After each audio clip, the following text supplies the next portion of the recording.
صحیح مسلم میں آتا ہے کہ 1.25 میل کے فاصلے پہ آگ برسا رہا ہوگا سورج، اور زمین اتنی دہک رہی ہوگی. ایسی صورتحال میں اللہ کے عرش کا سایہ کسی کو نصیب ہو جائے. پھر آپ علیہ السلام نے فرمایا کہ البتہ 7 قسم کے لوگ ہیں جنہیں اللہ کے عرش کا سایہ نصیب ہوگا. پہلے نمبر پہ فرمایا عادل حکمران. اللہ نے اپنے اوپر اپنی توحید کے اوپر گواہ کیا ہے انصاف کرنے والوں کو. وَأُولُو الْعِلْمِ قَائِمًا بِالْقِسْطِ، اہل علم جو انصاف پہ قائم لوگ ہیں. عادل حکمران.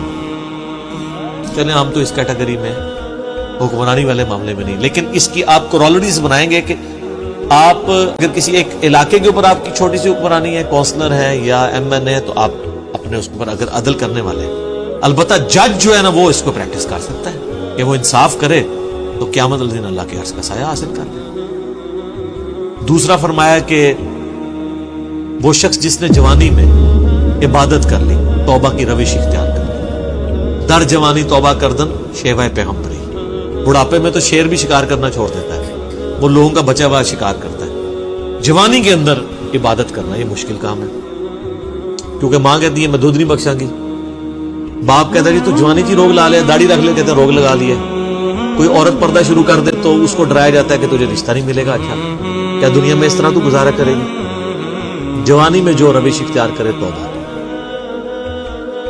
تیسرا فرمایا کہ ایسا شخص جس کا دل مسجد میں اٹک رہا ہو، ایسا اٹکے کہ وہ یعنی مسجد سے نکلے تو گویا جس کو کہتے ہیں نا مچھلی پانی سے نکل آئی ہے، دوبارہ مسجد میں جانے کی کوشش کرے. وہ تو بخاری مسلم میں حدیث ہے کہ جو شخص نماز کے انتظار میں بیٹھا ہوتا ہے وہ بھی نماز کے اندر شمار ہوتا ہے، حالانکہ بیٹھا انتظار میں.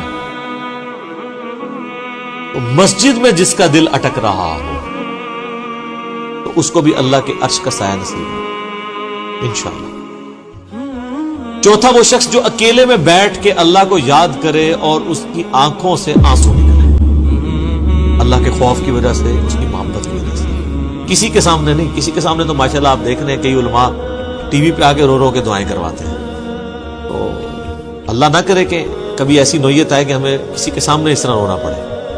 ہاں ایک یہ ہے کہ بندہ دعا کروا رہا ہے، فی البدی ایک اس کو رکت طاری ہو گئی ہے، لیکن کئی آپ دیکھتے ہیں وہ سٹارٹ جو ہے نا وہ شکل سے بناتے ہیں اور وہ سٹارٹ ہی اس سے لیتے ہیں. تو چوتھا وہ شخص جو اکیلے میں اللہ کو یاد کرے اور اس کی آنکھوں سے آنسو نکلے. پانچواں وہ شخص کہ جسے کوئی اعلیٰ نسب والی عورت برائی کی طرف مائل کرے اور وہ اللہ کے خوف سے رک جائے اور وہ کہے کہ میں اللہ سے ڈرتا ہوں، میں یہ کام نہیں کروں، اسے بھی قیامت والے دن اللہ کے عرش کا سایہ نصیب ہوگا. اور چھٹا وہ شخص کہ جو اللہ کی محبت کی وجہ سے کسی کے ساتھ دوستی رکھے. اچھا اس میں بڑے پیارے الفاظ ہیں. وہ جب بھی اس کو ملے اللہ کی محبت کی وجہ سے ملے، اور جب بھی وہ آپس میں اکٹھے ہوں تو اللہ کی محبت پر اکٹھے ہوں، اور جب بھی جدا ہوں اللہ کی محبت پہ جدا ہوں. جس طرح میں سمجھتا ہوں میرے ساتھ جتنے لوگ اٹیچ ہیں، ہم جب کبھی بھی اکٹھے ہوتے ہیں اللہ کے لیے اکٹھے ہو رہے ہوتے ہیں. اس کیٹیگری میں نے تو اللہ کے شکر میں امید کرتا ہوں کہ میں بھی اپنے بھائیوں سے، یہ میرے بھائی جو مجھ سے دوسرے شہروں سے بھی ملنے آتے ہیں نا، وہ فقط اللہ کے لیے ملنے آتے ہیں. تو اس کیٹیگری میں تو ہم فال کر سکتے ہیں بڑی آسانی کے ساتھ کہ جب بھی وہ اکٹھے ہوں تو اللہ کی محبت کی وجہ سے ہو. ذرا میرے ساتھ کسی کو کوئی منفعت تو نہیں ہے، نہ مجھے کسی سے کچھ چندہ لینا ہے.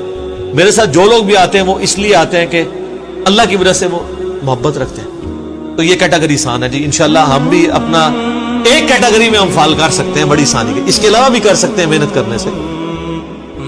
بہرحال میں نہیں کہتا کہ ہم پہ کوئی ایسا امتحان آئے کہ کسی عورت کے فتنے سے ہمیں گزرنا پڑے، ٹھیک ہے.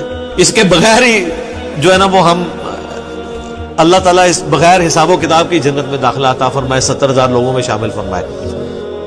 تو اللہ کے لیے جمع ہو اللہ کی محبت پہ، اور جب جدا ہو تب بھی اللہ کی محبت پہ. اللہ کی باتیں کرتے ہوئے اکٹھے ہوں، جدا ہوتے وقت بھی اللہ کی محبت پہ جدا ہوں. اچھا یہ واحد وہ بات ہے جس کے اوپر نبی علیہ السلام نے تفصیلی گفتگو کی ہے. یہ 7 لوگوں کو جو عرش کا سایہ نصیب ہونا ہے نا، باقی سب اجمالاً ہے. عادل حکمران، دیٹس آل.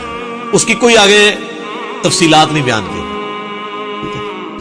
اکیلے میں بیٹھ کے روئے آنسو آ جائیں، کوئی تفصیلات بیان نہیں کی. یہ واحد موقع ہے جہاں آپ علیہ السلام نے ڈیٹیل بات کی کہ جو لوگ اللہ کی محبت پر اکٹھے ہوں، جب بھی ملے تو اللہ کی محبت پہ اکٹھے ہوں، اور جب جدا ہوں تو اللہ کی محبت پہ۔ وہ تو مسلم شریف میں حدیث ہے نا کہ ایک شخص اللہ کے لیے کسی دوسرے شخص کو ملنے جا رہا تھا تو انسانی شکل میں ایک فرشتہ نازل ہوا۔ اس نے کہا کدھر جا رہے ہو؟ اس کا فلاں شخص کو ملنے۔ کیوں؟ رشتہ دار ہے؟ نہیں۔ اور کوئی منفعت؟ نہیں۔ کیوں؟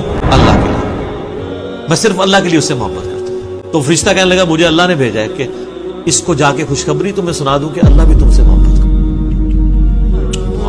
کیا بات! ہمارا اللہ سے محبت کرنا یہ چھوٹی چیز ہے، اللہ کا ہم سے محبت کرنا یہ بڑی چیز ہے۔